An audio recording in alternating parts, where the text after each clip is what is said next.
Allahu Akbar, Allahu Akbar, Allahu Akbar, Allahu Akbar.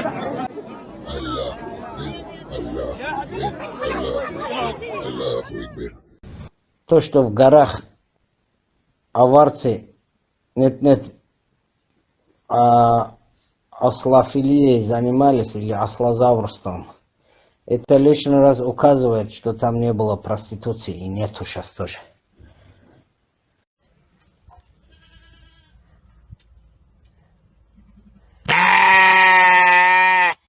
Пол Дагестана баб снимаются в Дубае, пол Дагестана, и это знает весь Дагестан. И те же самые ваши мужья с ними тусуются, и ваши семейные деньги дают за вот этих шлюх, и оплачивают, и прочее, и вы их палите, и потом вы говорите, что виноваты какие-то другие. Прежде чем видеть чей-то сторис в Дубае, наверное, вам нужно будет закрыть весь поток вылета женского, чтобы блядство дагестанское вот здесь не распространялось. Давайте не будем говорить о том, что какие-то сторисы мои вызывают какой-то дисбаланс у нас в Дагестане. Половина шкур, блядь, дагестанских здесь сидит. О чем вы говорите? Умоляю. Давайте будем выкладывать все страницы, чтобы ваши мужья и ваши жены и прочие видели и знали, сколько кто стоит и кто кого снимает.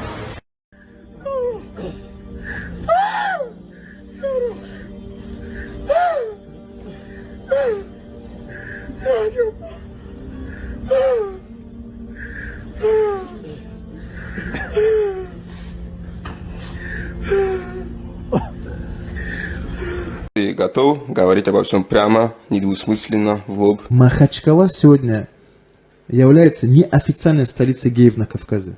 То, что у нас, оказывается, в городе есть 2 гей-клуба в центре города. На вид брутальный, там, с бородой, будет иншаллах, машаллах, говорит. Но при этом он любит мальчиков. Мы также будем упоминать вот этих людей. Эту сторону никто не упоминает, кроме религиозных деятелей, и то изредка. Знаю тех, кто были ахишками, сегодня они законченные заднеприводные. Чуть ли не 85% девушек лесбиянки, которые прямо сосутся у себя в столовой. И это, еще раз говорю, это и среди спортсменов, именитых спортсменов, среди представителей власти. Наркотики, тот же мефедрон, какую роль играет в этом? Это положение именно где вот это сообщество заднеприводных. Вот, пожалуйста, спортсмены есть.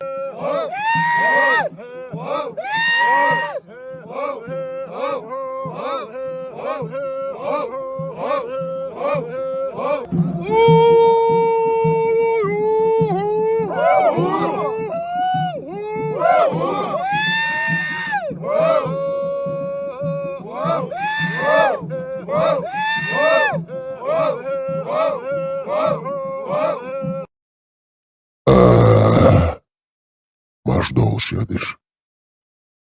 Окши мершил йылдал. Сидол нохчук.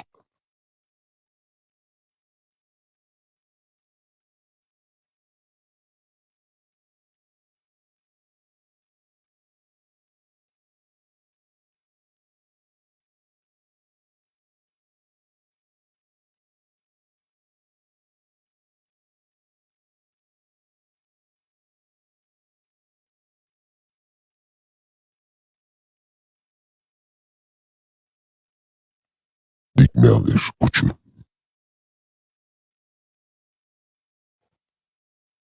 Dağlar kıyıçını da udu koy.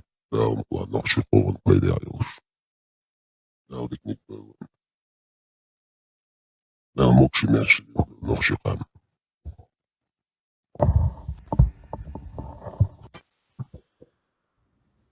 Машнавал хоми махвай. Шалом, шалом, шалом, Змеиночка, видели?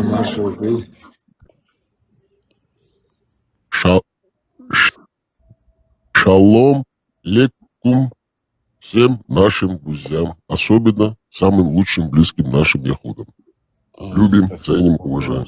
Спасибо, спасибо. Я кавказский яхуд, я вот когда вот сейчас слушаю... Наш, все наши. Я даже не понимаю, вот, как бы, вот, до ногти не понимаю, но у меня вот кровь бурлит, когда я слышу вот мотив нашей лезгинки, наша мелодия. Это мелодия моя, слова не понимаю, но мелодия и мотив, и лезгинка моя. Все наши, всех любим, всех встречаем.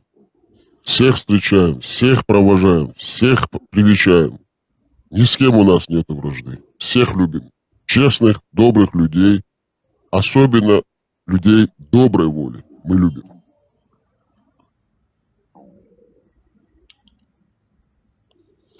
Как ты, Нукчу? Нормально, все хорошо. Все идет по плану. У нас в гостях наша уважаемая, многоуважаемая, великосветская, прекрасная, умная, интеллигентная принцесса, антитеррорка. Также у нас в гостях МЛ. Слушаем и даем слово любому. Спасибо, очень приятно. Но حقوقی دام تاسون حقوقی دام تاسون أحوال شوكنا شو دل دحين проблемы أريال هكان دل دحوق عندي كوردخو. Про кого речь?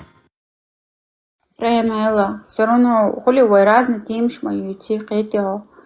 А про кого говорите? Про МЛ. Про Ну, МЛ. пускай сидит, если не хочет, может выйти. Мы же, ну, ты понял, о чем я. Да, не, мы говорим о человеческих ценностях. Мы не Я ведем вообще говорю, борьбу ни против кого, ни за что. Мы просто говорим о своем. Вот вас, например, что интересует антитеррорка? Меня интересует каждая тема, где обсуждают про свободу Чечни, и чтобы Чечня была без оккупации абсолютно свободной. Потому что я бы хотела вернуться домой, любоваться своей Чеченской республикой. Но я ее не принимаю на данный момент, так как она находится в оккупации. И мы не можем ехать домой. Вот это первая моя боль, которая у меня постоянно таится на душе. Понятно. Значит, вы за свободу, понял. А как вы представляете свободу? Я считаю, что свобода – это когда, например, чеченец выйдет в центр Грозно и скажет, например, Путин хуйло, и его не будут за это сажать на бутылку. Вот у нас в городе, в Германии, когда у нас была канцлер Ангела Меркель, один приезжий, когда он получил негатив, то есть этот видеоролик, там несколько миллионов просмотров в ТикТоке было, очень плохо говорил про канцлера, что мы приехали, вы же нам дали дорогу сюда, типа, я же приехал, а ваше государство мне дали отказ и меня отправляет обратно, то есть в адрес правительства, президента в сторону адресно, он говорил такие вещи, и там очень хороший резонанс взял этот ролик. Говорят, после этого его не на бутылку сажали, а наоборот ему бумагу дали. То есть я думаю, что вот это и есть свобода человека. Он отзывался плохо, и его не сажали за это на бутылку. Наоборот, его клик был услышан, и потом уже увидев со стороны его боль и то, что он не может вернуться на родину, этого человека как бы обратно, бумаги ему дали. То есть я хочу сказать, что если, например, чеченец выйдет в Грозном и скажет, Кадыров Рамзан конченый президент, и он нехороший президент, то на второй день этого чеченца наденут на голову мешок, и просто он пропадет. И его родственники попробуют там куда-то пойдут или обратятся куда-то. Или даже если узнать, что со стороны правительства его секир башка сделали, у чеченцев всегда были адаты, когда с моего дома, например, убивают человека, мой родственник имеет право попросить кровную месть у другого. А чеченец, даже если знает, да, что кадыровцы секир башка сделали тому своему родственнику, они не могут пойти обратиться, месть кровную объявить. То есть они делают, что хотят, а гражданин Чечни не может ничего сказать. Я считаю, что это самое страшное. И оккупация, и народ находится в страхе. Это самая сильная оккупация, которую я вообще в истории не слышала. Вот именно, вот это моя болезнь. Мне многие говорят, ты молодая, живи жизнью, там это, не смотри назад, ты живешь в свободной стране. Нет, я очень близких и мною любимых людей потеряла. Они погибли за свободу Чечни. Там у них не было ни джихад, михад, этого не было. Просто в Чечню пришла война, и мои родственники вышли на войну. Я думаю, что они хотели, чтобы Чечня была свободной. Вот. Хорошо, это ваше видение свободы. А вот у нас хороший дорогой друг Лазик. Вот что для него свобода? Лазик, вам вопрос.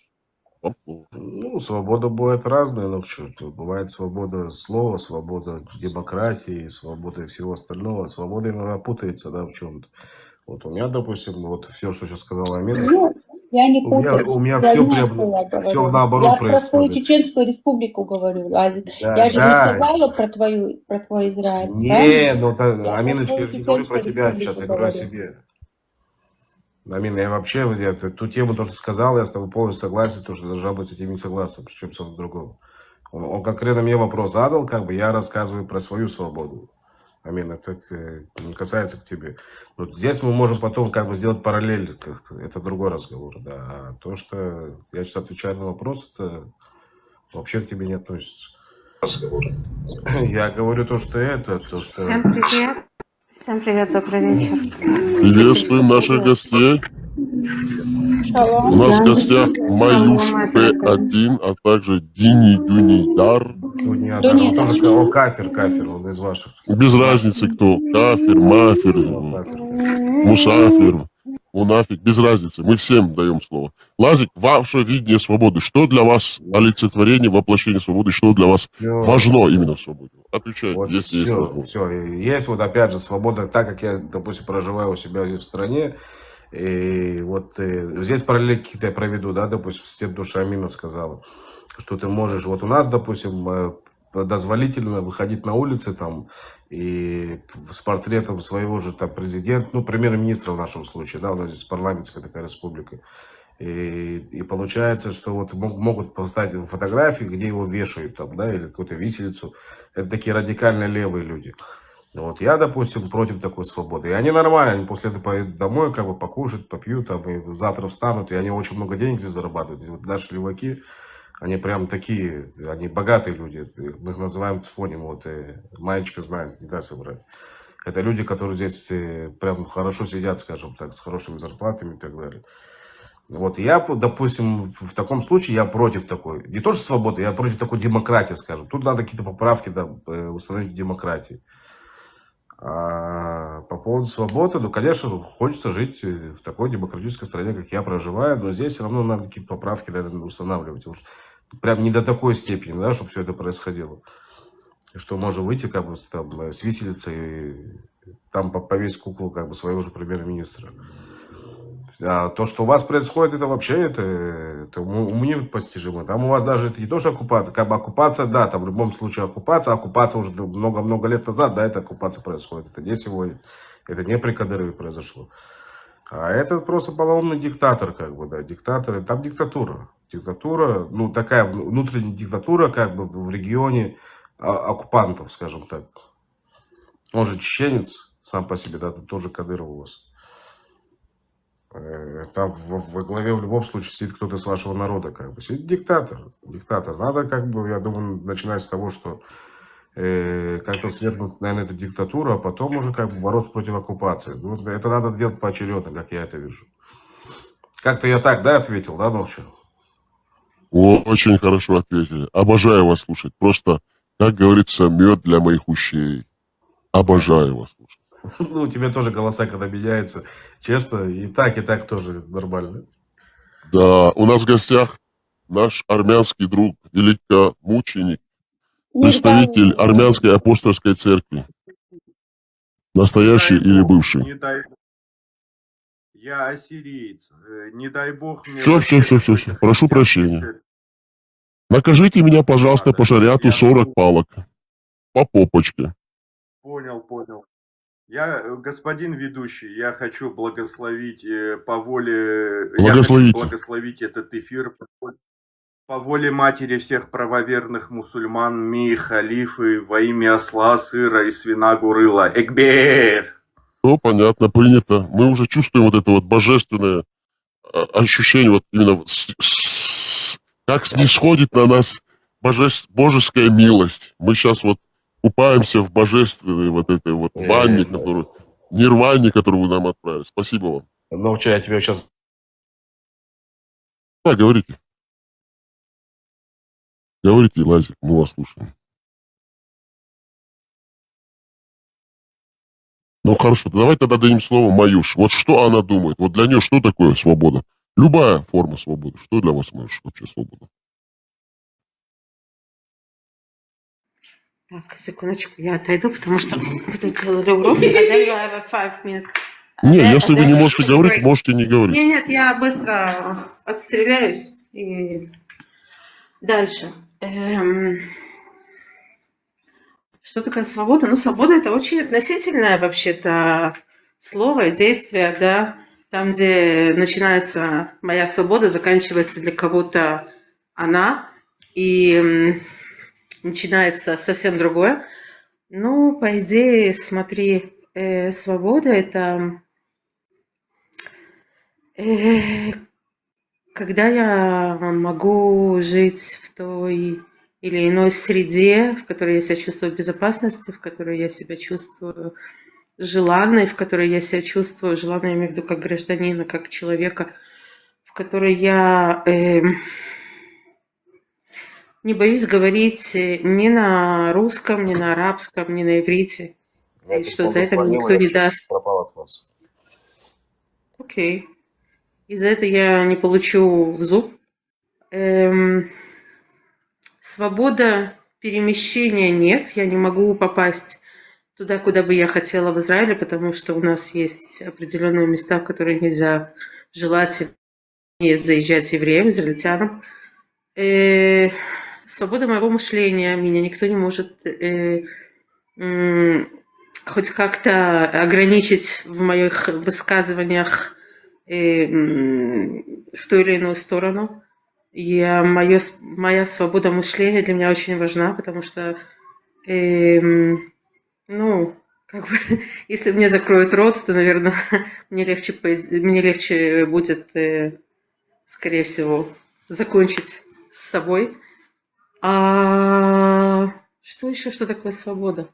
Свобода – это счастье, свобода – это здоровье, свобода – это радость, свобода – это благополучие моей семьи. Я не знаю, у меня столько вещей может войти в свободу, но там, где моя свобода, там, где чья-то свобода начинается, там начинается диктатура для кого-то, потому что всегда есть те, которые более свободные, и те, которые это же моя свобода нарушает для других их свободу, да, ущемляет их хоть в чем-то, то же самое, как и правящие партии. Все относительно. Но я предпочитаю свою свободу, чтобы ее не нарушали. И в тот момент, когда переходят мою границу, для кого-то это закончится очень плохо. Я думаю, что я почти ответила. Не знаю, это мое видение. Хороший ответ. Великолепный, изящный, грациозный. Прекрасный ответ. Спасибо вам, Марюша. Нет, серьезно, вот вы отвечаете каждый по-своему. Вот я сейчас послушаю.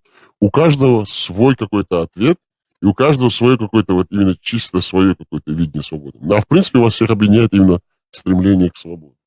А вот наш ассирийский друг, он очень хитрый, опасный человек. Вот как вот он видит свободу?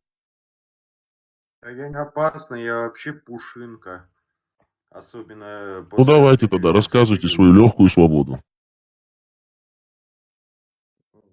Свобода — это понятие такое обобщенное. Я отчасти вот девушка, вот Маюш, извините, может неправильно выражаюсь, отчасти я с ней согласен, отчасти нет. В моем понимании не может быть так, что там, где начинается свобода одного человека, либо группы людей, там заканчивается свобода для других. Нет. Если мы говорим о свободе, то мы должны идти на какие-то компромиссы друг с другом. Потому что не может быть так, что, допустим, я свободный человек, а я себя таковым считаю, и рядом со мной какой-то невольник будет находиться, который и слова-то своего не имеет, и мысли свои не имеет. Мне с таким человеком просто вообще не по пути, неинтересно. Даже если его точка зрения с моей точкой зрения могут расходиться. Так пусть лучше так будет, чем он будет это... не знаю, но все воля Божья. Там есть люди, которые за нас подумают. Да иди ты нахрен, мне с тобой общаться вообще не о чем. Ты ведешь себя как терпила, блин. потом такие люди приходят к тебе в дом и хозяйничают в твоем доме. Свободу люди добывают. Добывают кулаками. Добывают умственным мышлением. Разными способами. Но свобода, она одна для всех. Она не может быть так, что у одних есть свобода, у других нету свободы. Либо мы свободны все, либо свободы нет. И есть только иллюзия какой-то свободы. У меня пока все. Не, хороший ответ. Мне понравилось, между прочим. Лазик, давайте говорите. Я добавлю немножко, как бы, нет, опять же, тут каждый, как бы, определил свою свободу, в чем она, я, как бы, ну, как он ее видит, да, эту свободу. Но свобода бывает разная. Свобода может быть физическая свобода, ты физически не свободный, ты мысленно не свободный, ты вот так вот, как у Амины происходит, да, с ее народом, что ее оккупировали, там сидят тираны и не дают просто им свободы действий, как бы, вообще, и не мысленно, не физически и так далее, как бы. Смотря у кого какие проблемы со своей свободой, скажем так. У меня вот конкретно, я максимально свободный человек, как бы, вот что, вот мне вот в моей свободе даже вот что-то не нравится, понимаете, в чем дело? Когда вот определение свободы, там, если мы берем демократию, ты можешь говорить, что тебе по кайфу и что тебе хочется. Как бы. Я вот считаю, что не совсем правильно вот эта демократия так построена. Ну, смотря у кого что, женщины хотят, вот, допустим, тоже быть свободными, да, вот хотят быть феминистки, хотят быть свободными, да, и так далее. Там, вот, мы хотим быть Лазик, напрашиваешься ты на проблемы. Да. Нет, я сейчас умничаю, мальчик. Я умничаю. Давай, пой песенки, соловей. Пой. Не, ну опять же, определение свободы, как бы, тут надо конкретно взять какую-то тему по поводу какой-то свободы, как бы, да. И тут ее... Ну, нет абсолютной свободы, это утопия. Раскручивать. Это утопия, абсолютная свобода, это диктатура для кого-то. И даже если ты делишься с кем-то, это все равно диктатура для кого-то, потому что кто-то ущемлен в своем понимании, потому что когда ты идешь на какие-то уступки, значит, ты ущемляешь свое личное мнение, ты идешь на уступки. И ты стараешься как-то влиться в ситуацию. Хорошо. А вот то, что я говорю, допустим, полная свобода, маечка, это может быть еще и анархия, как бы. Анархия это не совсем хорошо. Птичка, анархия, это, скажем так, это вот первый век. Да? Мать порядка. Конечно, еще какая мать порядка. Ну, конечно, будем потом кушать друг друга, там, охотиться на друг друга и так далее. Ну, ты понял, о чем я имею в виду. Ну да, я понял, да. Но я же говорю сейчас, если каждый маньяк как бы будет свободный, как бы, да, вот и прямо ему дадут свободу действий, там, чтобы я хочу, говорит, быть свободным, скажет он, да, вот такой вот. Какого хрена там сейчас придут менты, как бы меня за что-то арестуют. Я человек свободный, да, понимаешь, что я говорю? Да. Да, так тоже это не работает. На тему феминизма отношусь. Можно я подброшу тебе, Лазик? Можно я подброшу тебе просто? Я не знаю, опять же таки, я не хочу указывать, кому что делать. Попытайся... Нет, я буду молчать. У каждого свое Не, говорите, ничего страшного. Можно же говорить свое мнение, никаких проблем же нет. Лазик же у нас демократ. Анархист, а не демократ. Он анархический демократ. Или демократический анархист. Я наоборот, получается, в этой тематике как бы чуть-чуть диктатор такой, да. Я запрещаю маньяка. А у нас демократический диктатор. Диктаторский демократ. Не знаю, ты можешь, знаешь, свобода находится в том, вот если нарисуешь круг, да, вокруг себя. Ой, на правду, Любочка, на правду, моя хорошая, спасибо. На здоровье. Будь здорова. Будьте здоровы. Спасибо. К нам присоединился шариатский демократ, мусульманин, пират, восточный наш сосед. Приветствую вас, пират. Говорите, Мариш. Просто нарисуй вокруг себя, да, нарисуй, секундочку, Аделечка, нарисуй вокруг себя круг, подели этот круг и посмотри, что ты захочешь туда вписать. Это и будет твоя свобода. Очень хорошо. Вот у нас русский православный мусульманин джихадист шариатчик, который хочет установить шариат и шариатские нормы, а также право Чеченской Республики, оккупированной, наш восточный сосед пират. Пират, как вы для себя лично представляете свободу?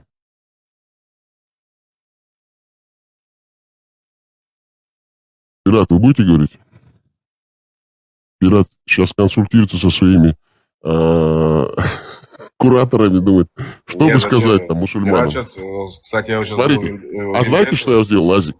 Для вас лично, потому что вы очень хороший парень, я вас просто обожаю на самом деле. Поставлю вот это вот. Вам понравится, серьезно. Невозможно, чтобы это вам не понравилось.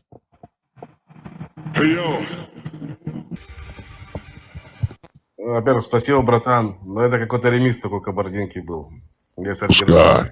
Главное, если вживую слушаешь когда, ой, как хорошо. Душа аж прямо в пляс. Есть оригинал, как бы, это какой-то ремикс замутили. Да, есть оригинал, но тут это мы для вас... А, вы любите оригинальную музыку? Я люблю оригинал. Ну, как что я люблю оригинал? Мне кабардинка нравится, допустим, да. Ну, вообще все виды лесбийки мне нравятся. И я слушаю, прям слушаю, да. А вообще спасибо большое, спасибо. И не обязательно со мной на вы разговаривать. Что-то мне как-то, знаешь, как-то это... Не по себе, как со мной на вы разговариваешь.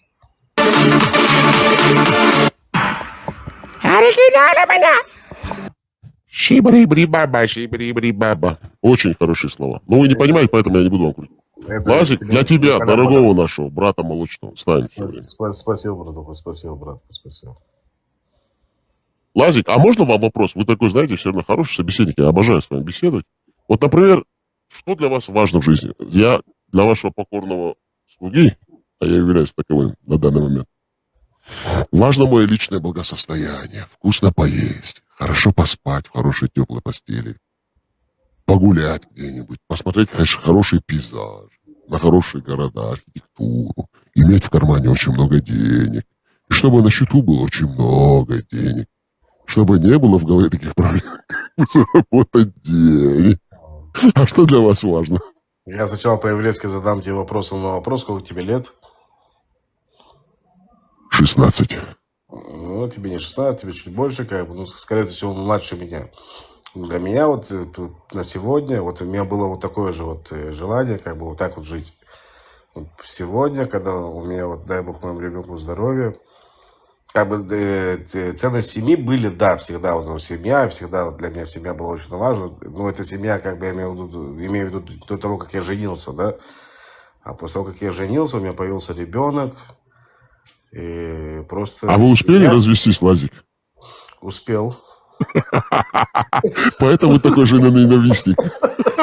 А Маюшка чувствует это. Да, я тебе скажу, успел ли ты? Ну, ты молодец, конечно, да. Успел, как бы, может, чуть позже. Ну, все равно, ну вы молодец. Значит, вы свободный волей человек. Вы как бы сторонник вольной любви. Вы очень любвеобильный мужчина, я думаю. Вопрос, скажем так, ну, чуть по-другому, как бы, я твой вопрос поменяю, на него отвечу. Что тебя держит в этой жизни, как бы, да, и ради чего ты живешь? Женщина. Я тебе скажу. Лазик, можете просто сказать, женщины. Они просто жаждут любви. Они хотят, чтобы я жил на этой планете Земля, дарил им любовь и нежность. Ну что, сегодня это мой ребенок. Я не один такой. Это мой ребенок, который мне дает стимул. И дальше я двигаюсь, как бы, и остальное, конечно, это... А вы знаете, что любая женщина может вам подарить ребенка? Не обязательно. Которого вы любите? Ну, любить-то ребенка я буду в любом случае, как бы, но любая женщина, да, 100% может подарить мне ребенка. Но это тоже, значит, относительно все-таки. Женщина и ребенок для меня будет в тот момент, как после того, что любая женщина мне подарила, как бы, к ребенку я буду относиться ближе, понимаешь, чем к той женщине. Ну, понятно. Вы понимаете, мысль, смотрите, я вам мысль даю, как бы, для размышления. Вот вы сейчас зациклишь, вот у меня ребенок, я должен жить для него. Это правильно? Это продукт любви, как бы. Ребенок родился от любви. А может быть, другая женщина вам подарит еще ребенка, и другая еще ребенка. У вас несколько женщин, у вас несколько детей. И всех вы любите.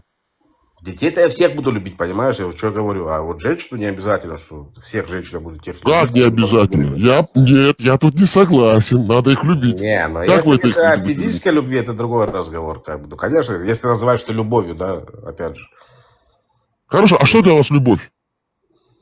Любовь, ну смотри, есть опять же понятие как бы привязанности, и ты считаешь, что это за любовь. А есть любовь, которая такое ощущение, вот тебе хочется, наверное, скорее всего, отдать все, да, какое-то там самопожертвование, может быть. Ну, такое я имею в виду, не пойти себе повесить, а желание самопожертвования. Что-то вроде этого. Может быть, в этом заключается любовь. Пока что, скорее всего, не было, если я развелся.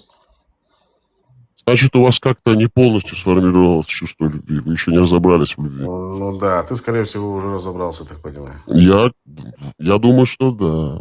Я думаю, что все-таки я познал любовь. На самом деле я вот услышал умные слова у ведущего. Я думал, я один такой. В 35 годиков мне до сих пор задают все родственники вопрос. Говорит, сынок, ты почему до сих пор не женишься? Мы внуков хотим. А я всегда отвечаю, я не могу обидеть всех женщин планеты. Не имею я права, такой мужчина, достаться только одной женщине. Такой мужчина должен достаться всем женщинам. Ой, как вам сейчас попадется от Маюшки. Вам всем сейчас попадется от Маюшки. Можно Маечка мне ответить, пожалуйста? Майя прям... Мне ответить? Да. Сейчас, Любочка, доделала радость. Доделала, мама сейчас подойдет. Я извиняюсь, что вас перебил. Если ты будешь жертвовать каждый раз собой, у тебя, знаешь, крови не останется для каждого. Маечка, я знал, что ты так скажешь, я извини, что тебя перебиваю, я имею в виду... Да не надо меня перебивать, дай мне договорить, ты сам все поймешь. Спасибо. Любовь — это когда ты доставляешь, когда твоей второй половинке хорошо, тебе хорошо. Когда твоей второй половинке больно, ты сделаешь все для того, чтобы эту боль прекратить. Когда ты чувствуешь на расстоянии, что происходит с твоим мужчиной или женщиной, когда ты готов поступиться, например, какими-то своими делами для того, чтобы сделать приятно другому человеку, то это не означает, не другому своей второй половинке, это не означает, что ты жертвуешь. Понимаешь, когда ты делаешь это от сердца, это не жертва, это радость, потому что это должно радовать тебя прежде всего, потому что делаешь приятно своей второй половине.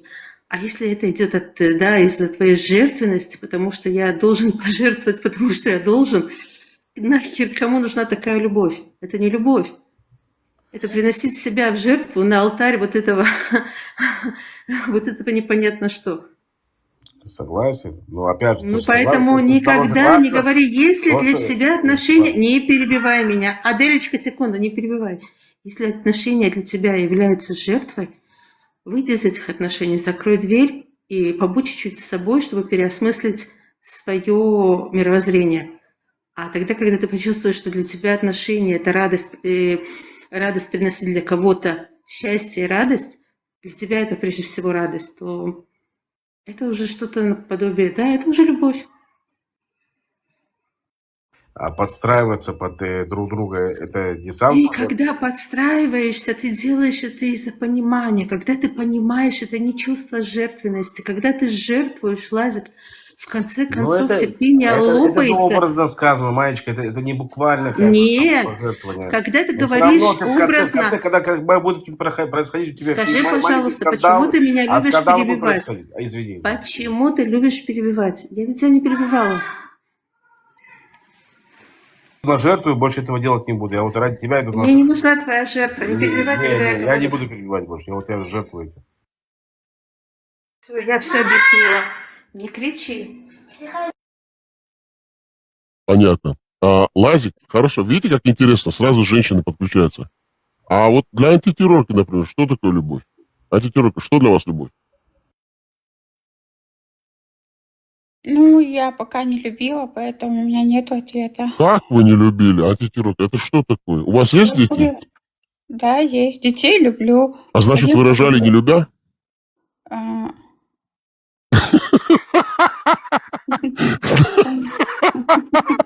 Лазик, вы видите, какая интересная ситуация, Лазик. Аминочка, видишь, голос он меняет, сам себя он не меняет. Очень несправедливо, но что меня украли. Не, понятно, но мы сейчас не будем сделать из этого трагедию. Тогда я поэтому задай вопрос, тогда рожали? Подождите, вы сейчас поймете, почему нам это так весело. Потому что детей вы любите своих? Конечно, люблю. Но урожали их не любя.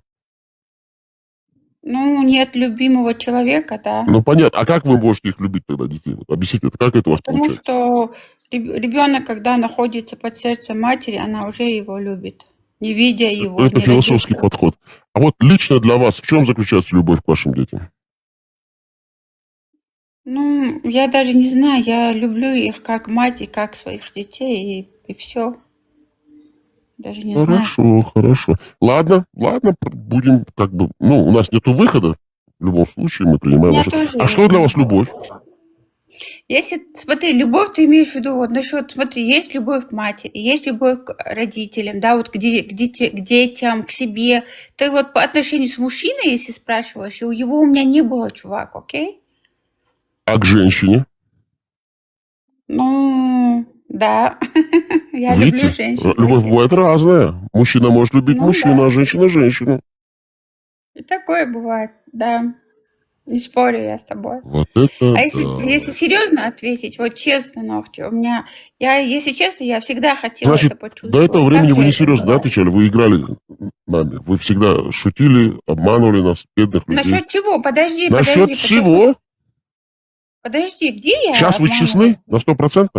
Сейчас момент истины? Абсолютно. Да, все, давайте мы Да. вас слушаем. Все молчим, слушаем. А Тетирока говорит про любовь.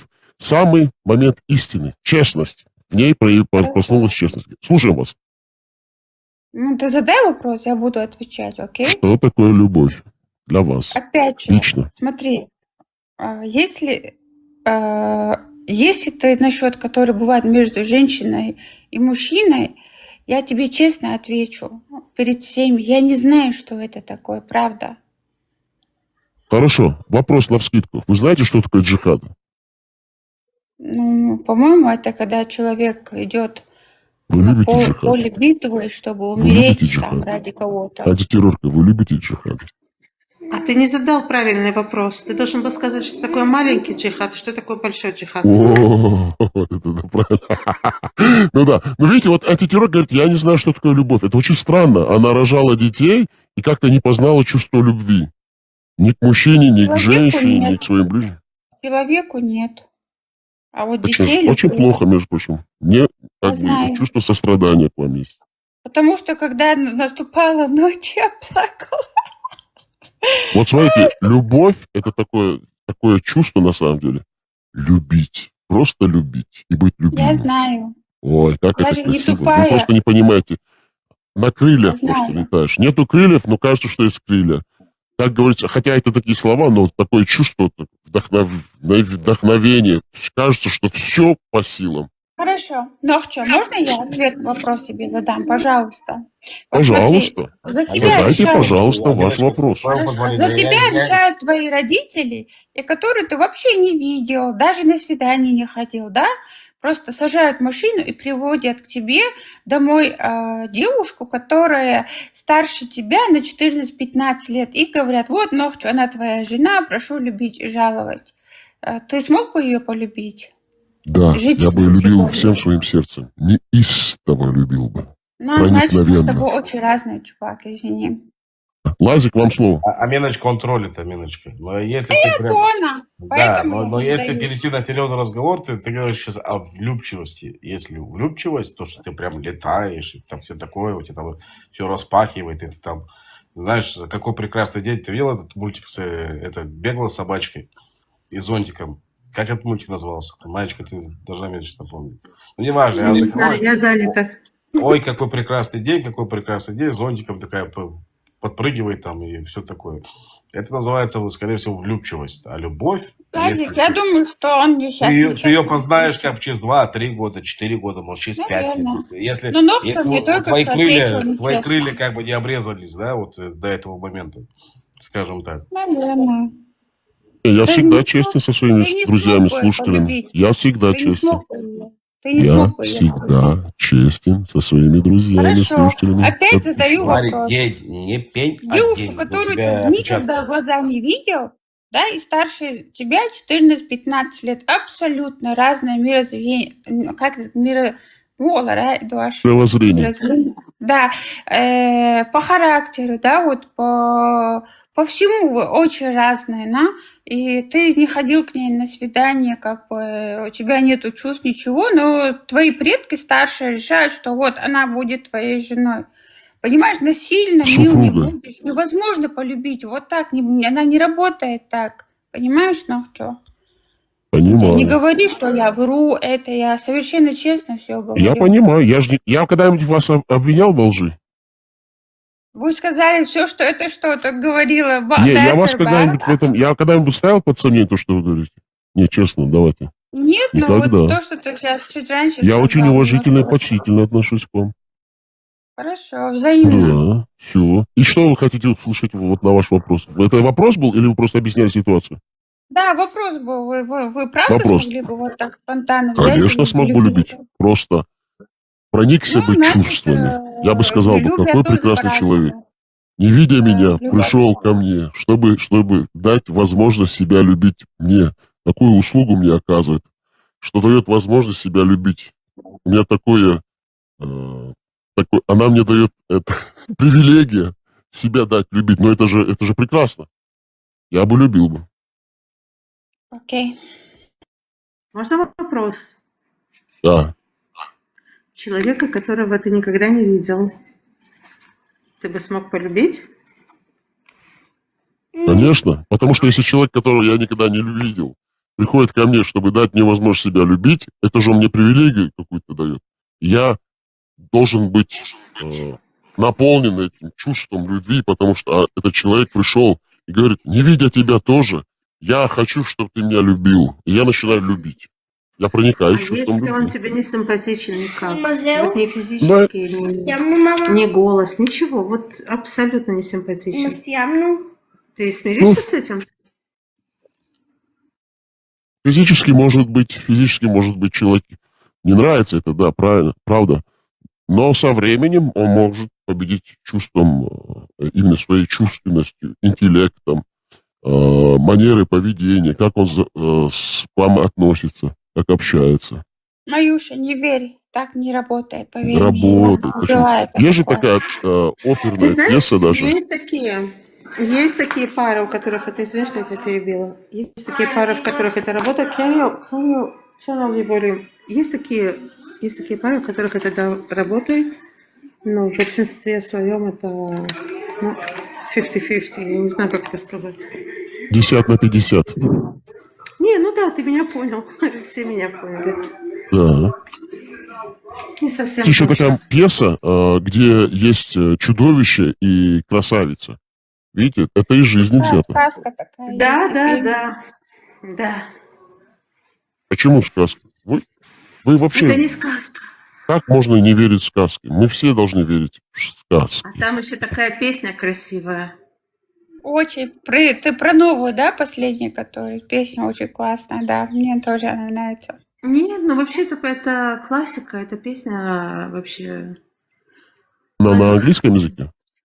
Да. У тебя есть и на английском, у тебя есть и на французском, у тебя есть и на русском.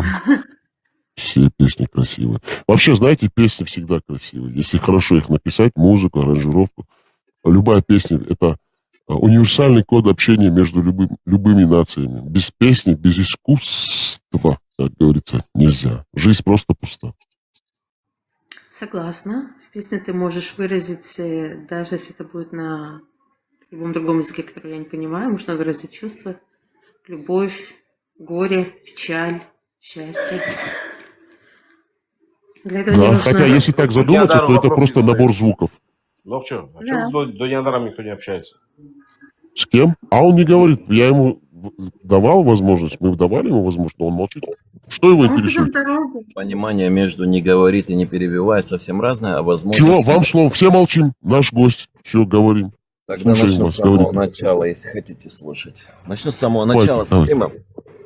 Да, раз пригласили и поднялся, спасибо за приглашение. Лазик, когда я поднимаюсь на стримы, кафир, мафир, мунафики, пунафики, сделай мне одолжение, не называй меня так. Ты можешь сказать, это мой друг, хороший, знакомый, как угодно, мой враг. Ну, то есть то, как ты... За Лазика я буду прощения просить у вас на коленях. Все, что он сказал, я беру на себя. А он вас... С Лазиком мы давно знакомы. Он Ну, понятно, но все равно вы же как бы в нашем общем публичном пространстве. Говорите, мы вас слушаем. Все. Молчим все, слушаем нашего гостя. Потом... Секундочку, Папа, секундочку, папа, я... Лазик, умоляю тебя, не перебивай, ну Я пожалуйста. секундочку, до Ниадару хотел ответить. Во-первых, нет, до Ниадара, послушай, еще раз. Господи. Тут ты просто не знал, на какой стрип ты зашел, как бы. Тут я пошутил не над тобой, а пошутил с ведущим, да, скажем так. Если тебя задело, то извини, брат. Хорошо? Не задело, просто я думаю, не стоит так шутить. Я знал, что Хорошо, шутить, все, я потому что тебя знаю услышал. тебя очень много Все лет. нормально, я тебя услышал, хорошо. Я даже хотел сделать тут пару замечаний, потому что здесь мусульмане, вот тут мусульмане, за кого я, вот, допустим, к исламу отношусь. Нет, ты Сабурдя не Вот знаешь, давайте да? ему так сказать. Все, он понял все. Все, это ты говори. Дальше было слово человека, который ушел с открытыми чакрами внутри, который говорил отвечал на вопрос, что такое свобода, но начал свою речь там со осла и благословения ослом этого эфира. Просто я разговаривал с этими людьми, которые пропускают через себя потоки, и эти потоки, эта энергия не является ничем другим, как любовью. И когда ты слушаешь человека, поставишь такую аватарку, и когда у него изо рта льется вот это, то ты понимаешь, что там не потоки любви, а что потоки чего-то другого проходят через этого человека, и, конечно же, он наполнен этим. Хотел сказать, что свобода это прекрасная вещь, потому что есть помимо свободы еще и возможностей, не возможности, а, скажем так, права. То есть права одного человека не должны нарушать права другого человека.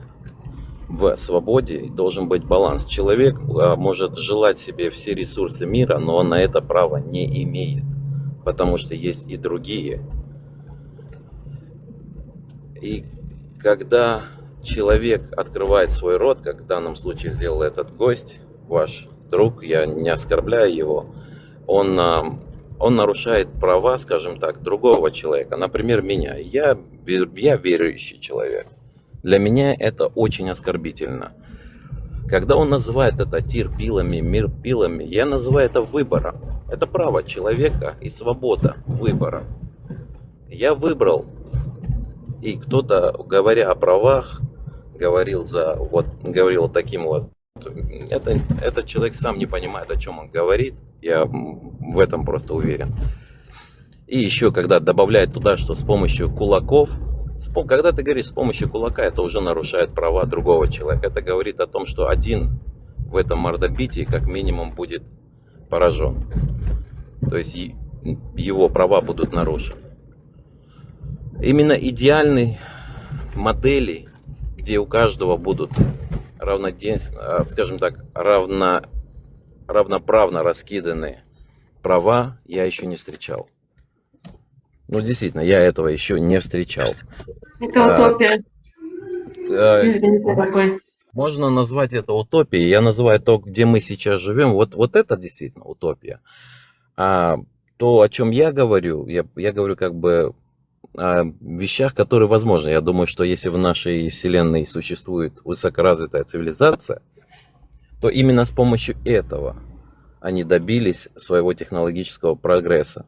Потому что, если вы заметите, те страны, где права человека больше, вот как Америка, например. Я живу в Штатах, кстати, кто если не знает, ведущий, я знаю, меня не знает. Здесь больше прогресса. Китай больше прогресса. Африка 0 прогресса, почти 0. О чем это говорит? Возможности.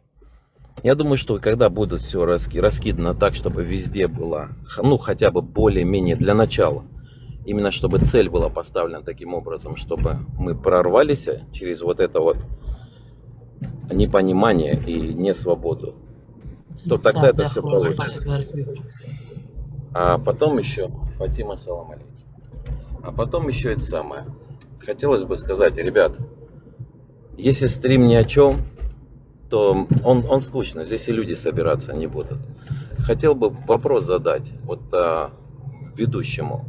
С правами, с кулаками, с людьми, которые ведут себя по-свински, все понятно. Это ТикТок происходит каждый день и по миллион раз, наверное, в день. А какова твоя цель? Когда ты... Я примерно по голосу понимаю, к типажу какого стрима относишься твой стрим. Какова твоя цель? Она идеальна ли? Чего мы добьемся? Ну, кроме я знаю, что будет, если сделать что-то чего бы ты хотел, а в данном случае это полное обнуление ислама, как минимум, я думаю. Или если ты будешь говорить, что только там Кавказа или одной из наций, живущих в Кавказе, там чеченской расы или дагестанской, неважно, то это, ну, как минимум, закончится довольно-таки трагично. Вот как просто что-то наподобие чеченско-русской войной. Какова конечная цель? Она идеальна ли?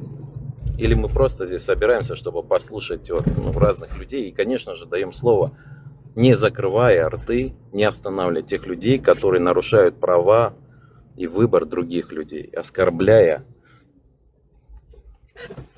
Вот такой вопрос. Отвечать? Отвечать? Ну да, конечно. Все, отвечаем. На прямо поставленный вопрос, прямой ответ. Полное запрещение ислама, Корана, с привлечением к уголовной ответственности любой личности, которая будет переступать на территорию суверенной независимой Чеченской Республики. Укрепить это законодательно, вписать это в Конституцию, в Уголовно-процессуальный кодекс, Гражданский кодекс, без права проведения референдума. Любой проповедник, с какой бы стороны он ни приходил, с идеями ислама на территории независимой суверенной Чеченской Республики, судить очень быстро, сажать, если страна его принимает, а туда он прибыл, экстрадировать. Все. И преподавать в школе, что такое ислам. Полностью, базово, чтобы чеченцы знали, что это такое. Чеченец не может быть мусульманином, а мусульманин чеченцем. Мусульмане никогда не рождают чеченцами, а чеченцы никогда не рождают мусульманами. Вот и все. А другие нации, дагестанские народности, русские, северокавказские все народности, северо-западный Кавказ, Южный Кавказ, Азия, Средняя Азия, арабы, турки, русские, белорусы. Ну, кто бы там, пускай хоть как они будут мусульманами. Хоть верят в шиизм, суннизм, суфизм, без разницы. Но чеченцы обязаны просто запретить ислам. Все. Это у нас просто нет другого выбора. Это вопрос жизни и смерти. Ты чеченец или нет? Или просто нас нет? Вот и все. Я ответил на ваш вопрос. То есть, получается, этот вопрос был не такой. Я сразу подчеркнул, если я не ошибаюсь, мои слова повторяю, то посыл, который ты несешь, я понимаю. Но какова его конечная цель? Почему ты не продолжишь? Такой вот речью, например, как на территории Чечни каждый чеченец будет атеистом, язычником, кем угодно. Ну, ты можешь продолжить? А кем он будет? Вот Бога у него забрали, что ему оставили? Бога нету в исламе. В ислам, вот смотрите, сразу надо правильный вопрос ставить. Если вы говорите о Боге, то в секте одного араба-бедуина, самого подлого, мерзкого человека, который существует, которого можно представить на этой планете Земля, самый подлый, мерзкий человек, образ, пример для подражания, чтобы стать самым подлым, мерзким, убийцем, насильником, вообще все, что можно представить, что может человек сделать, и не представить, он осуществил жизнь, он показал на примере своей жизни. Нету. И тем более Бога в этой секте одного араба-бедуина, арабской бедуинской культуре, тоже нету. Бога нету, как такого Аллаха. Так что это уже само по себе неправильно, ошибочно, и вопрос неправильно задан. А для чеченцев, вообще это вопрос не должен интересовать чеченцев, это проблема арабов. Но нам ее навязала Россия, русня. Потому что это инструмент для порабощения чеченцев. Но если по-другому вы смотрите, кем должны быть чеченцы?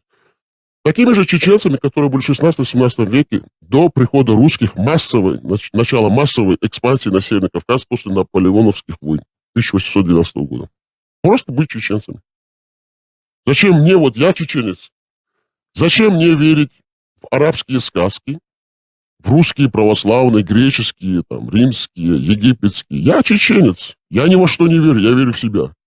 Я верю в себя, в свою землю, в свои леса, в свои реки, в своего дедушку, которого я помню, и в своего прадедушку. Они для меня пример. Они ни во что не верили, ни перед кем не преклонялись, нигде ничего там не плакали, не ныли, не уповали на какого-то бога, которого нет. Возвращение к истокам. Мы чеченцы. Нохчелла. Только это. Все. Нас спасет только это. А то, что другие хотят делать, пускай. Вот вы, например, другой национальности, вы даже не чеченец. Зачем вам, чтобы чеченцы были мусульманами? Что это вам дает? Что это вам приносит? Вот у вас есть Бог, носите его этого Бога, Аллаха, у себя в сердце, и ходите, где вы там ходите, в Соединенных Штатах Америки. Я, например, в Вашингтоне, округ Колумбия. Сейчас напротив Белого дома сижу, попиваю кофе, смотрю на резиденцию нашего президента Дональда Трампа. Мне Бог не нужен, я чеченец.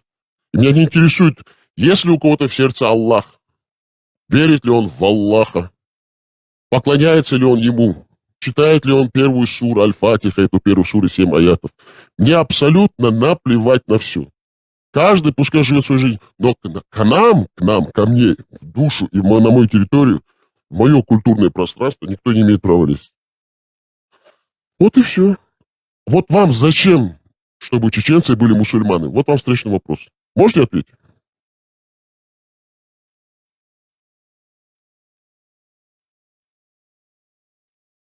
Молчите? Хорошо. Ладно, тогда знаете, дорогие... А? Ну хорошо, ничего страшного, мы ему ответим. Вы знаете? Да, Маюшка, скажите, мы будем слушать вас. Мне не нужно... Ребят, все, Дуня, да, говори, извини. Дело в том, что это самое. И вопрос еще такой. Имеет ли чеченец практиковать любую другую религию, кроме ислама? Вот как ты считаешь? Нет, То есть никак, никакую. Он не чеченец. Если он практикует любую другую, иную религию, вероисповедание, вероубеждение, которое не происходит из чеченской матушки земли, от его предков истоков, он уже не чеченец. Спустите ее, пожалуйста. У меня нет сейчас монет, спустите ее. Она ходит за мной, чтобы монеты собирать. Вот это самая Фатима, Фатима, салам алейкум. Спустите ее, пожалуйста. Есть модератор или ведущий стрима? Она чисто из-за монет ходит. Спасибо. Да, говорите. Значит, атеизм получается. Правильно я понимаю? Ну, почему вы это атеизм? Так называйте как хотите. Я даже не буду сейчас защищать там атеизм. Называйте это как хотите. У нас есть национальный кодекс. Нохчалла. Нохчалла, понятно. Теперь в 1890 году, если я возьму чуть-чуть раньше, или еще раньше, ты, наверное, лучше знаешь. Я вам задал вопрос только что, вы даже его проигнорировали. Вот вам зачем, чтобы чеченцы были мусульманами? Вы являетесь коренным чеченцем? Вообще незачем. Вот честно. Ну и все тогда. Зачем вы тогда с нами обсуждаете вопрос? Просто цель непонятна. Потому что я вам объяснил. Я вам объяснил. Буквально 35 лет назад у нас не было ислама. У нас была советская оккупация, русская империя, постепенная исламизация. Но сейчас русские очень хорошо, искусно умудрились нам внедрять исламские нормы посредством своих купленных имамов, мул, 2 геноцидными войнами уничтожили самую умную часть нашего общества, женщин, детей, мужчин. И новое поколение взрастили, буквально 2-3 поколения, которые пошли. Оболванивание идет, с этим я не спорю. Вообще, да, ну вам зачем тогда со мной это обсуждать сейчас, если вам даже не интересно, если вы даже не чеченец? Я же вам ответил на ваш вопрос. Вопрос нет, неправильно. Вот сейчас ты навязал, я скажу что. Ты спросил у меня, нужно ли тебе? Я сказал, мне вообще ничего не нужно с этого. А вот интересно ли ты? Мне очень интересно. Да. Потому что сейчас идет очень большая пропаганда разных типов информации. И одна из этих типов, это вот данная информация, которую я сейчас с тобой обсуждаю. Я просто изучаю, я бы не сказал бы, но интересуюсь и хочу понять, да. И надеюсь, тебя это как бы не триггерит. Потому что, если честно, ты немножко сам повысил тон. Не, я абсолютно спокойно к этому. Я просто хочу понять, если вас это не беспокоит, и вы мусульманин, вы с этим Аллахом живете у себя в сердце, у вас пророк Мухаммад, который растлил 9-летнюю девочку, своего наилучшего друга, в его доме, потом имел себе давать задний проход. Ну и так, я не буду сейчас говорить. Но зачем вам тогда думать о том, чтобы кто-то другим был мусульман, если вам это все подходит? Дело в том, что когда... Еще, я сейчас закончу мысль, потом я буду молчать. И даже если какие-то процессы происходят в мире, чеченцам какое дело до этого? Там мусульмане друг друга режут, грызут. Лично чеченцам не должно вообще никаким образом это задевать. Какие там течения в этом исламе дерьмовом? Какие там суры, Кораны отменили, приняли, разменяли? Что там они делают? Что они сейчас делают? Какие у них призывы? К чему они стремятся, эти исламский мир, Чеченцам вообще должно быть это, проходить через них все поверху. Ну, наплевать нам должно быть это все. Чеченцам это не нужно, это не наша культура вообще. Мы не мусульмане. У нас свой язык, мы единственная этно-единица на Кавказе, автохтонная на самом деле. У нас язык, который ни с кем не сходится. Зачем чеченцам? Я даже не то, что вам задаю вопрос, я задаю нашим слушателям, которые будут нас слушать, и самому себе задаю всегда этот вопрос. Зачем мне какая-то идеология, которая извне, и думать, что там происходят какие-то процессы в мире? Мне плевать с большой, как говорится, колокольни, с башни чеченской, что происходит вокруг. Я всех люблю, всех обожаю, но мы поняли, определили, что приносит нам и откуда идет угроза. От ислама. А для России это орудие. Его надо искоренять, выжигать на корню, и все. А то, что он там тут сразу через границу Чечни будет там проповедоваться, и халифат, это уже проблема других. Я ответил на ваш вопрос? На самом деле, был не ответ на мой вопрос, было своего рода разъяснение, и было два вопроса. Первый – это «Зачем?», а второй вопрос – это был «Зачем нам, чеченцам, все это?».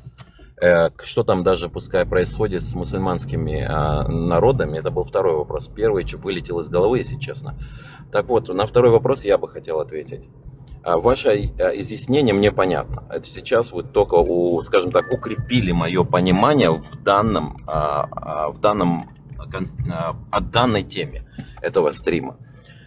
Хотел бы ответить, зачем оно нужно, когда ты говоришь, уважаемый ведущий. Дело в том, что и так, и без приказа особых людей Чечня, даже если захочет, ничего не сделает. Есть пропаганда жесткая, которая... Смотрите, несмотря на многомиллионные вливания, кучка чеченцев этой пропаганде, навязанной силой, убийства, преследований по всему миру, противостоит очень удачно. Вы просто не представляете, какие результаты. Мы просто ломаем шею этого ислама. Этот ислам сломал себе шею и спину на чеченцев. Ни одна нация в мире не смогла сломить ислам. Только чеченцы, поверьте мне. Я конкретно говорил... Я слушаю. Если ты говоришь о том, что вас там сама команда, и вы кого-то ломаете, это, конечно, твое мнение, имеешь полное право. На территории чеченского информационного пространства, обратно же, мы не ведем джихад против джихада. Мы ведем защитные действия по отторжению, вырезанию раковой опухоли, которую нам Россия навязывает, силой в нас инъекциями вливает, как типа под вакциной. Мы это все вырезаем, и все. Тут никаких проблем нету. Мы не пришли на чужую территорию, мы не идем на территорию других государств, стран, наций, их культурное пространство, поле информационное. Все люди почему-то хотят прийти к нам и сделать из нас мусульман. Вот и все. Слушай. Да, я, кстати, тоже, и мальчика со мной включился, как будто меня чувствует.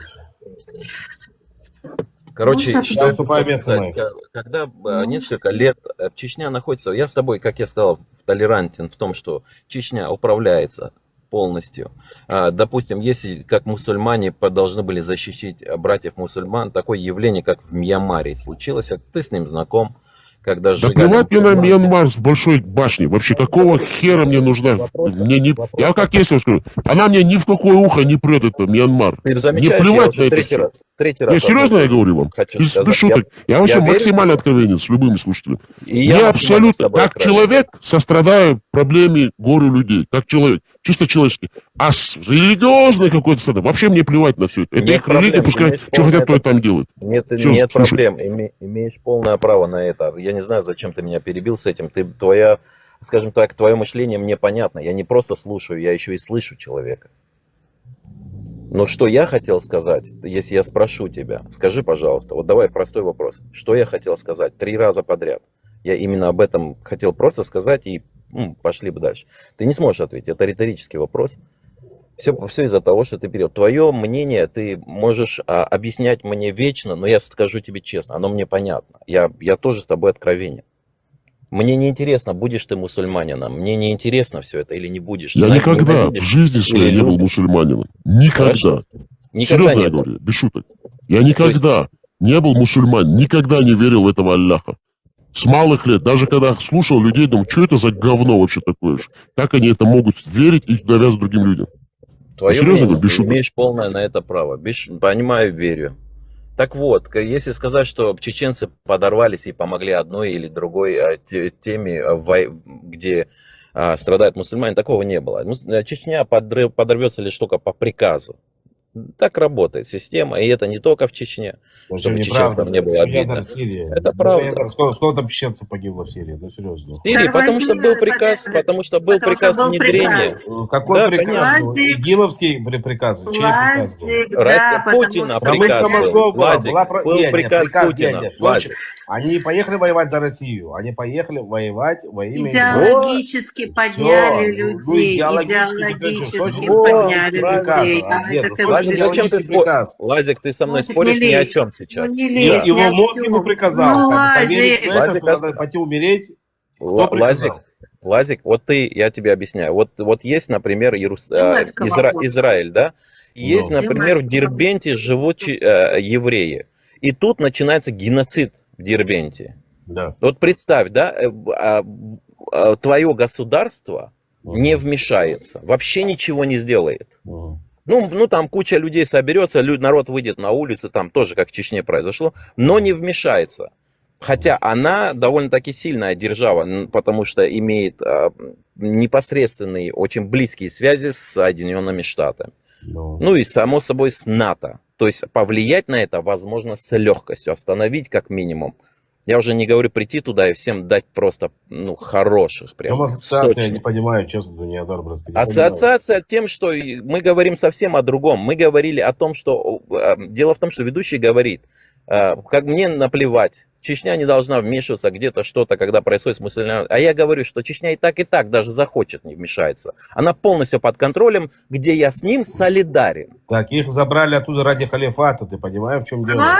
Кого куда забрали? Не ради защиты Путина? Не ради защиты. Халифат Путина? Ради я здесь пропустил большой разговор. Мать твою душу! Махала, секундочку, моего сердца! Я тебя прошу, пожалуйста.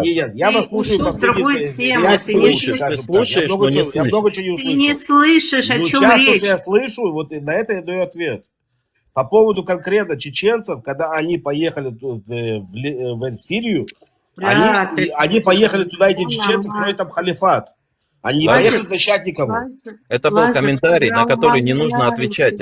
Там не было спора у меня между с ведущим. Я просто с ведущим пытаюсь... Я не знаю, о чем с ведущим разговаривать. Сейчас я просто услышал, что ты...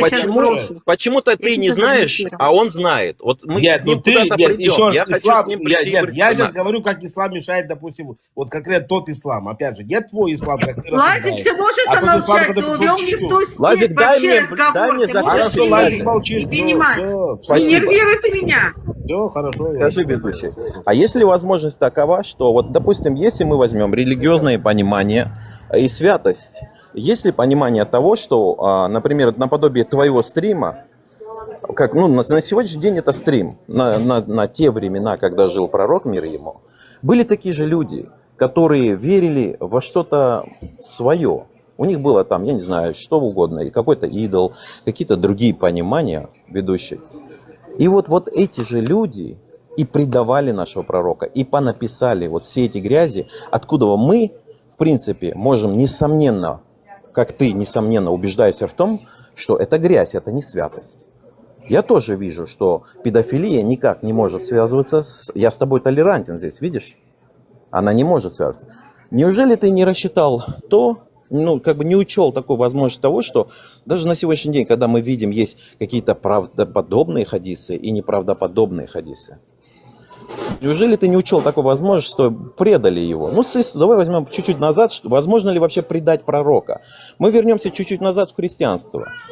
Иисус, что с ним сделали? То есть не то, что предать и говорить и навязывать какую-то грязь, как навязали против нашего пророка. Неужели невозможно, в твоей голове ни разу не кликнуло то, что вот точно так же поступили с нашим пророком? Тем более у них вся власть. Как и сегодня власть над Чечней. Сказали фас, Чечня пойдет. Сказали сидеть, Чечня будет сидеть. Неужели это ты не учел в своей, скажем так, в своем мировоззрении? Вот такой вопрос. У меня только к себе вопрос. У меня к себе вопрос параллельно. знаешь ли ты, кем был Иисус, что Он говорил и что Он проповедовал? Откуда, из какого рода Он вышел и кому Он проповедовал, к какому роду?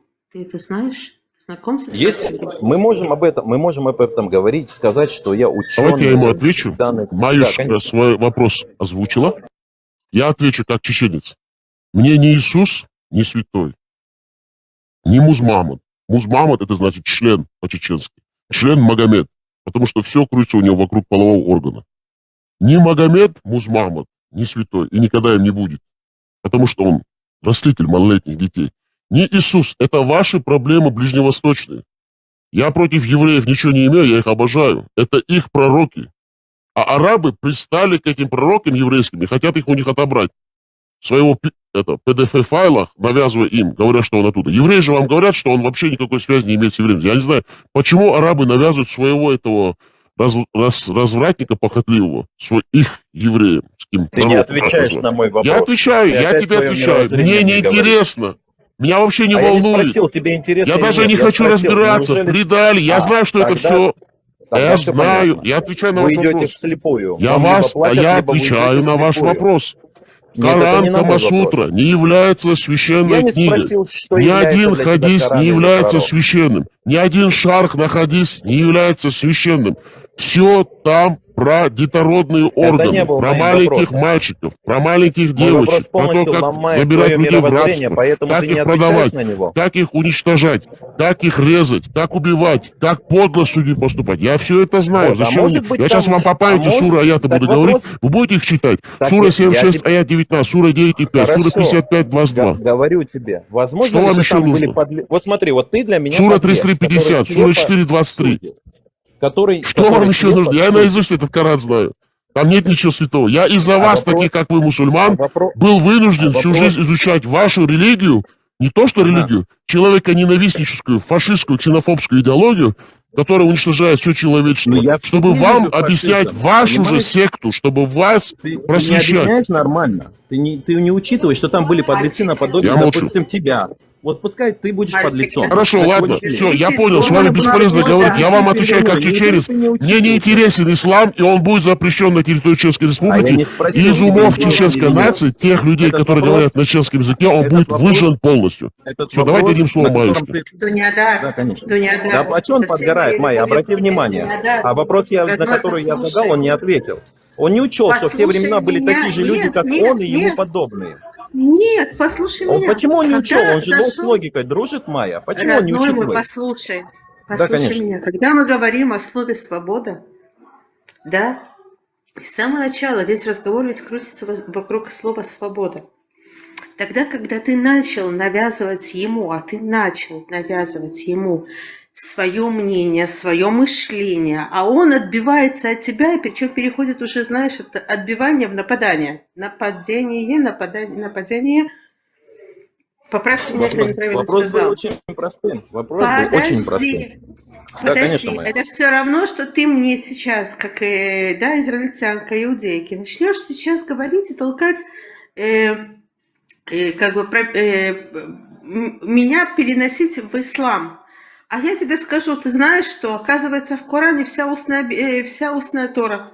А с какого перепугу в Коране устная Тора? С какого перепугу? Это не минус, это плюс. Это не минус, это плюс, Майя. Так, знаешь почему? Потому что Бог-то один.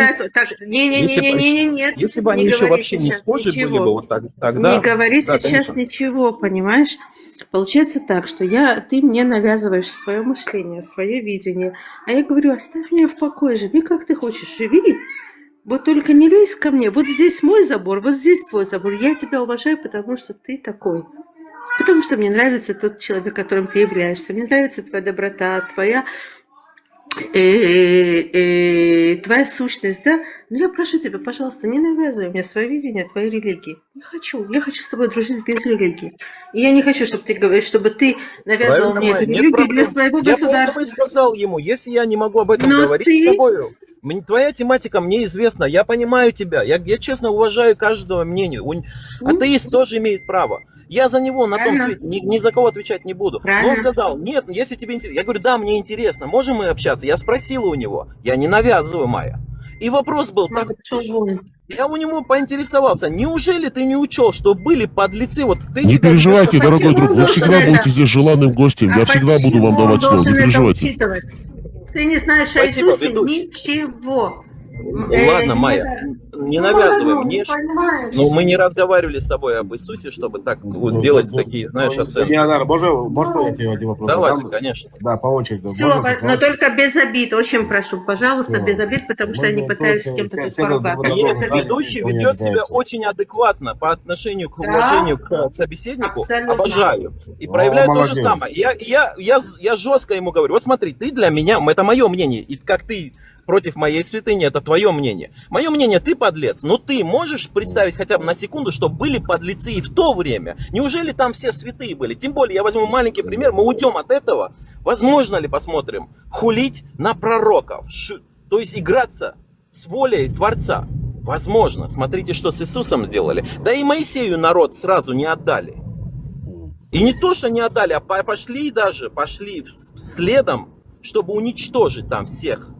Ну да, были свои засранцы, я с Значит, тобой вас- согласна. Вот об этом я и говорю. Неужели ты не учел вот этот момент? И тем более, они власть имущие, они пишут историю, и они могли, конечно же, и вот эти вот изменения внести, отредактировать вот эти святыни. Святые книги в данном случае. Мы знаем хадисы. Братан. Есть достоверные, недостоверные. Это уже говорит, что вот второе подтверждение, и третье, и четвертое говорит о том, что было вмешание со стороны. И тем более такие, как Сахих. Ты смотришь, говорит нормально, а потом какой-то пример, как вынесут эти сахихи. Я же тоже мусульманин. И я их понимаю, этих людей, они молодцы, я даже больше скажу. Они поднимают вопрос. Я когда зашел и разговаривал с евреями, я говорю, мне нравится, что у вас в религии сказано, задавайся вопросом. А не тупо слепо иди. И вот когда эти люди вопросом задаются, нет проблем. Но когда они утверждают того, чего они не видели и не слышали своими ушами и глазами, а вот здесь уже есть большая проблема. Это называется идти вслепую. Мы можем обсудить, но осуждать, не учитывая многих аспектов, которые возможны. Ведь все пророки приходят для человека, они приходят для евреев. Мы понимаем, что индусы тоже... Ни один пророк не приходил для чеченцев, дорогой друг. Ни один. Ну, как Ни если один никогда о нем пророк. вы Сейчас, узнали, секундочку, значит, 10 приходил. секунд. Донимай, Правильно, подождите, брат? дайте секундочку, а то это уже вы в режиме Приходил. проповедника. Вы в режиме проповедника, мы же вам даем. Вы говорите, я подлец? Я говорю, хорошо, для вас я подлец, но я чеченец. Для меня важно быть чеченцем, чеченским подлецом для вас, чем быть мусульманином с вами. И все. Еще, все какие-то пришедшие, какие-то проповедники, пророки, как вы говорите, они к чеченцам не имеют никакого отношения. Они к нам не приходили, они к вам приходили, если даже приходили. Занимайтесь ими сами. И все. Для меня важна моя земля, понимаете? Я люблю свою землю, свою родину, свои горы, свои горные реки, родники, леса, своих зверей люблю. Своих зверей, именно те, которые населяют эту территорию. Я к другим людям не хожу. Чеченский волк не идет в арабскую пустыню и не говорит верблюдам, будьте волками. И верблюда не надо Я тянуть все в наши горы. понимаю. Но ты почему, как нормальный Я подлец, человек, да, я признаю. Для вас я подлец. почему? Ну и что? Тогда так и выходи на стрим. Если ты подлец, ты говоришь, скажи. Я не для вас учитываю подлец, того, но для что себя-то я нам чеченец. не- Так ты так и скажи. А мне плевать, что вы думаете обо мне. Вы не перейдете мою границу. Да Если нет, вы не моё понимаете мнение, это человеческого нормально, языка, что на тебе котором я с вами говорю, то мы вам запретим силой приходить. И Можно все, диалог тут никаких про проблем нет. Мы же к вам не получится? идем силой и со словом Божьим, как вы говорите. Это вы к нам приходите. А мы живем на своей земле. Если вы не понимаете никакого человеческого языка на любом языке, вот сейчас на русском говорить, может быть на арабском, на других языках западных стран или там других наций. Но вы не понимаете, тогда придется вас силой останавливать, как наши предки это делали. Вот и все, мы же к вам... А если мы придем к вам на исламские земли, вот мы как чеченцы, мы скажем, хорошо, верите в Аллаха, мы даем вам это право, мы не будем его свергать. Мы пришли тут с миром и уходим с миром. И все, никаких проблем нету. Дорогие друзья, прошу прощения, Маюшке дадим сейчас последнее слово. Приходите к нам всегда, дорогой гость, но не Адар. Вам всегда, всем, кто к нам приходит, это наш принцип. Эти площадки были созданы свободными людьми. Дай мне, пожалуйста, пару вопросов задать. Всегда даем всем слово. Сперва Маюшки, потом Лазик, и всем говорю, приходите к нам. Сперва Маюшки, потом Лазик. Давайте говорите. Есть доказательства. Я откажу, Майя. Дай мне одно простое слово сказать. Я вот тебе клянусь, ведущий, я тебе клянусь. Если будет доказано, что индуизм... Это уже нам не интересно доказывать. Давайте дадим слово Маюшке. На сегодня заканчиваем. Потом еще будем с вами беседовать. Потому Не важно, что там доказывайте. Это ваши дела, ваши проблемы. Мы вас уважаем. Конечно, я тебе не буду нравиться. А вопрос Да-да, мы вас уважаем за то, что вы есть как человек. Просто за то, что вы существуете как человек. И все. Зачем вы себя ведете? Зачем вы утверждаете и осуждаете? Я ничего не утверждаю. Я даю слово Маюшке, а после Маюшки Лазик. А потом мы заканчиваем. А вы приходите в любое время. Всем даем слово. Майя, вам слово. Без обид. Реально, Дунядар, я тебя очень люблю, уважаю, без обид. Но у меня вопрос такой. Скажи, пожалуйста, почему, если в исламе ты считаешь, что есть хадис, который недостоверный, который нужно уничтожить, который никто этим не занимается, это неинтересно. И если ты не соблюдаешь и не принимаешь вот эти хадисы, ты не являешься мусульманином. А тогда, когда в иудаизме, да, ну вот я не могу на данный момент соблюдать все заповеди. Почему? Потому что я менее религиозная. Но меня никто из иудаизма вывести не может. Ты понял, что я имею в виду? Да, Майя, я понимаю, что ты имеешь в виду. Я родилась еврейкой, я умру еврейкой, понимаешь? Мое мнение, ты знаешь, были внесены корректировки для того, что почему не меняется, потому что те, которые сидят наверху, им это невыгодно. Им это невыгодно. И если взять именно твою... Ой, ты знаешь, что ты сейчас сказал? Ты знаешь, что ты сейчас сказал? Страшную вещь. Я молчу. Ты сказал очень страшную вещь. Я правду говорю. У этих людей есть правда. У них есть правда. Я не говорю, что все, что они говорят, чушь собачья. Нет.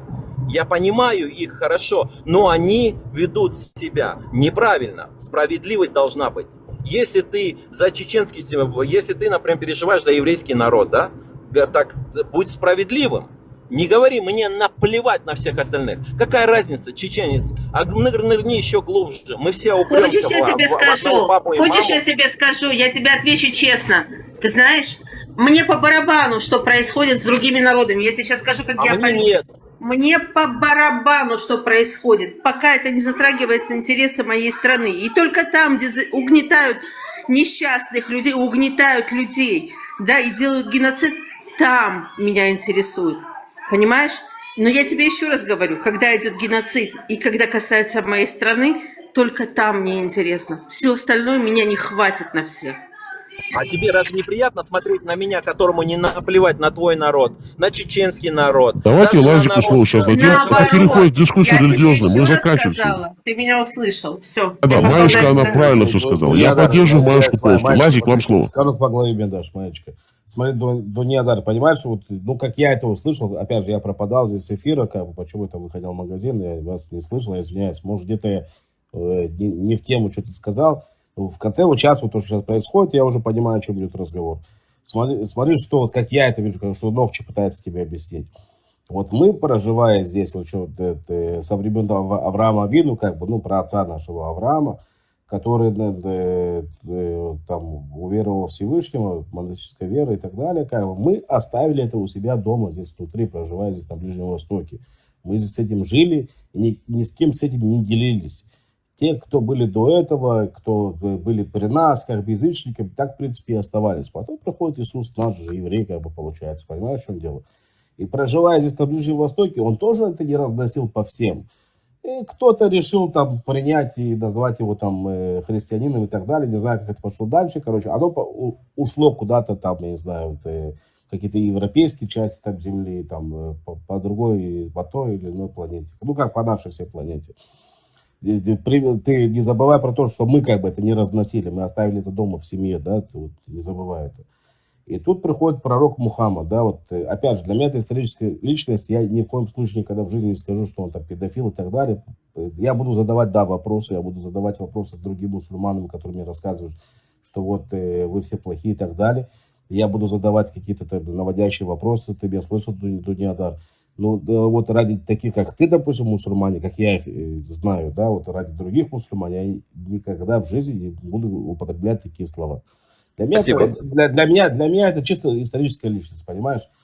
И приходит тот же пророк Мухаммад, который родился здесь же с нами по соседству, как бы, да, на Ближнем Востоке. Араб, бедуин. И что он делает? И он, от него как бы идут ученики и разносят, опять же, там же, где людям вообще-то нахрен хрень не сдалось, понимаешь?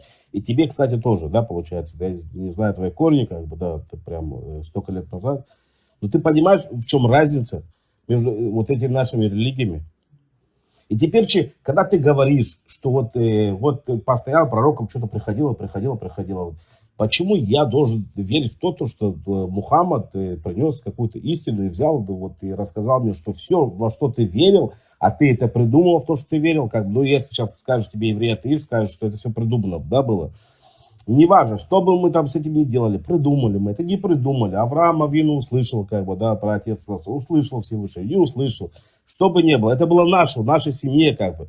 Вы пришли, сначала пришли христиане для себя это взяли, ой, мы тоже табатическая вера, все, давайте тоже будем верить, как бы, да. И пошли разгонять это, как бы, да, по всей планете. Потом проходит пророк Мухаммад, слышь, почему, как я это вижу, да, не обижайся. Ты прикинь, как бы, вот сейчас про Иисуса все говорят, а что бы обо мне не будут говорить, как бы. Давай я тоже, наверное, возьму евреев, что-то заберу, как бы, и начну на свой лад писать. Ну, как я это вижу. Смотри, теперь, опять же, я не разговариваю по поводу, там, не спорю, как религиозный человек с религиозными. Не говорю, что моя религия круче, чем твоя религия. Я тут пытаюсь, как бы, найти логику, как бы, вообще, как это, ну, по-другому, ну, как это, можно в это поверить, как бы, ну, как... Можно сказать, что да, вот пророк Мухаммад, истинный пророк, как бы, ну, последний пророк, поставил печать, и вот книга Коран, как бы, принимайте ее. Ну, серьезно. Да. Лазик, мы поняли мысль. Давайте, дорогие друзья, прошу прощения, мы знаем, что это очень тяжело. Мы больше часа обычно стримы нигде не ведем. Вообще, мы всегда вели стримы в Телеграме, но приходится за мусульманами приходить в ТикТок. Мы ищем мусульман, чеченоговорящих, чтобы выжигать на корню этот ислам, эту секту мусульманскую, ислам, одного араб-бедуина из чеченских сердец вырывать из их мышления, мозгов, мировоззрения. Поэтому нам пришлось прийти в ТикТок. Если они все уйдут из ТикТока, мы будем их преследовать везде, где бы они ни находились. Чеченоговорящие мусульмане, мы идем за вами. В Чечне не будет ислама, и в чеченских умах, сердцах, и в чеченской нации ислама больше секты, одного араб-бедуина, Мухаммада больше не будет. Мы на сегодня завершаем наш сегодняшний прямой эфир. Огромная благодарность всем нашим участникам, слушателям. Все, кто пожелает, можете приходить на наши эфиры. Всем даем слово, никого не перебиваем. Почтительно, уважительно. Очень сегодня хорошая такая беседа у нас получилась, конструктивная. Политкорректная, между прочим, очень вежливой форме с нами нам оппонировал наш мусульманский собеседник. Поэтому мы всех вас благодарим, ставим вам чеченскую музыку, и просто прослушав эту музыку, вы поймете, что у чеченцев нет ничего общего с арабами-бедуинами, с их Аллахом, с их Мухаммадом. Здесь воспевается родина предков и наши чеченские корни. Просто слушаем, делаем правильные выводы, и на этом мы сегодня будем заканчивать наш эфир. Огромная всем еще раз благодарность. Слушаем. Все, спасибо за эфир, Маечка. Пойду каску одену, потому что уже чувствую, что по голове... Разборки потом будем делать. Давайте на хорошей ноте.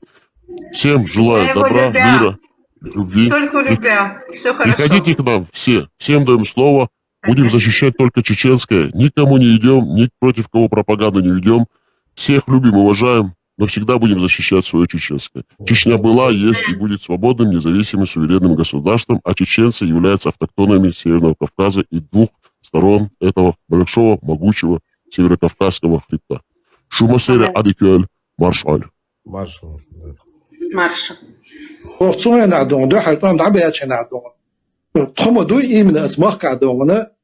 Российский уголовный кодекс Блабящий суд знаешь хакуш. То что дайте начало моусо например. Собственно, власти. Что ты знаешь, он Гундина тхайчак ден доде, чак дака дакна вот.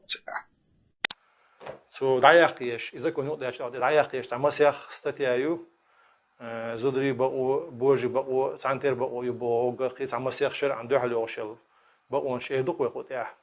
كل زام لاحق Россиюга уяна масалан ба основна векел пачакул шалаха цут эдяче хер уешерду элла цахютсон. Хередуона ширделла элла цамнах юстер дехкан история. Полукштедуона ти хаж вахдил мегерду яқвессена ши гуттур шогул шуар пиештагита мегерду. Хогона цаддазала силала дат. В этот сложный час мы, единая сила, и я, его руководитель Сулейманов Джамбулат, готовы взять на себя ответственность по стабилизации ситуации в республике и в регионе до проведения очередных всенародных выборов и референдума относительно статуса независимой республики Ичкерия. Я уверен, что мы сможем создать новую команду из достойных чеченцев, не запятнавших себя связями с кадыровской властью и с российскими спецслужбами. Отнеситесь предельно внимательно и серьезно к данному заявлению и будьте готовы